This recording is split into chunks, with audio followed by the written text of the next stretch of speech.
Hey guys, if you like this video, give it a thumbs up, share it with your friends, and subscribe for more awesome content. Don't forget to tap the bell icon so you get notified whenever I upload. एक नगर में राजा भीमसेन राज करते थे। उनके एक प्यारी सी राजकुमारी थी, ब्रजबाला।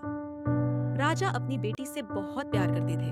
दिल के बाग में घूम रहे थे, तभी उन्हें एक चिड़िया दिखाई दी। राजा उस चिड़िया के पास गए तो देखा वह सोने की तरह चमक रही थी। अरे ये कैसी चिड़िया है? मैंने तो ऐसी चिड़िया पहले कभी नहीं देखी। राजा, मैं सोने की चिड़िया हूँ।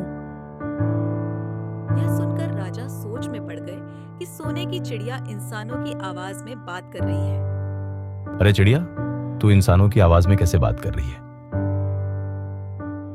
मैं दूर पहाड़ के पीछे से आई हूँ। वहाँ सब मेरी जैसी सोने की चिड़िया रहती हैं।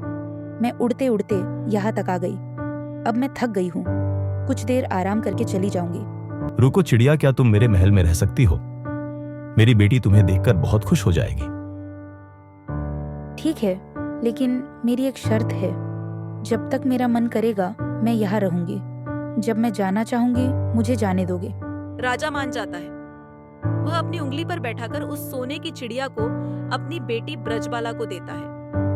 ब्रजबाला उसे देखकर बहुत खुश होती है। ब्रजबाला उस चिड़िया को बहुत प्यार से रखने लगती है। दोनों बहुत देर तक बात करती रहती थी।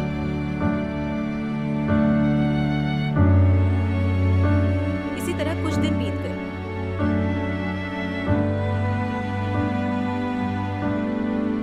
एक दिन चिड़िया रो रही थी। क्या हुआ चिड़िया रानी, तुम रो क्यों रही हो?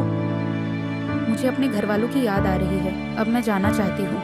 यह सुनकर ब्रजबाला अपने पिता के पास गई, उसे सारी बात बताई। पिताजी, इसे रोक लो, मैं इसके बिना नहीं रह सकती।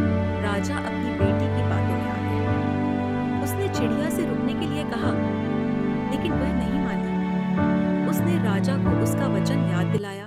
मैं अपनी बेटी की खुशी के लिए कुछ भी कर सकता हूँ। अगर तुम अपनी मर्जी से नहीं रुकी तो मैं तुम्हें पिंजरे में कैद कर लूंगा।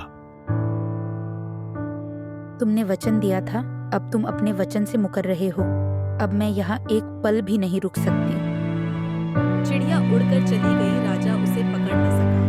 यह देखकर ब्रजबाला बेहोश हो गई। राजवैद्य को बुलाया गया।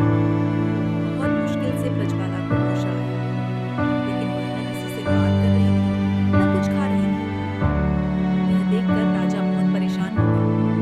उसने पूरे राज्य में ऐलान कर दिया कि जो कोई सोने की चिड़िया लाएगा उसे बहुत सारा इनाम दिया जाएगा। ऐलान सुनकर बहुत से लोगों ने उस पहाड़ी के पीछे जाने की कोशिश की, लेकिन कोई वहां तक पहुंच नहीं सका। इधर ब्रजबाला की हालत बिगड़ती जा रही थी। एक दिन रात के समय राजा अपने महल की खिड़की के पास खड़े होकर रो रहा था।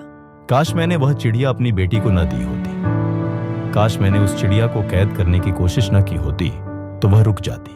कुछ देर बाद उसे खिड़की पर वही चिड़िया बैठी दिखाई दी। क्यों राजा, क्या हुआ? अपनी पूरी ताकत लगाकर भी मुझे नहीं ला पाए? चिड़िया रानी, मुझे माफ कर दो, मेरी बेटी को बचा लो। चिड़िया उड़कर ब्रजबाला के पास पहुंच जाती है। चिड़िया को देखकर ब्रजबाला बहुत खुश होती है। चिड़िया कुछ दिन वहीं रहने लगती है। जब ब्रजबाला पूरी तरह से ठीक हो जाती है, तो चिड़िया जाने के लिए ब्रजबाला, मुझे जाने दो।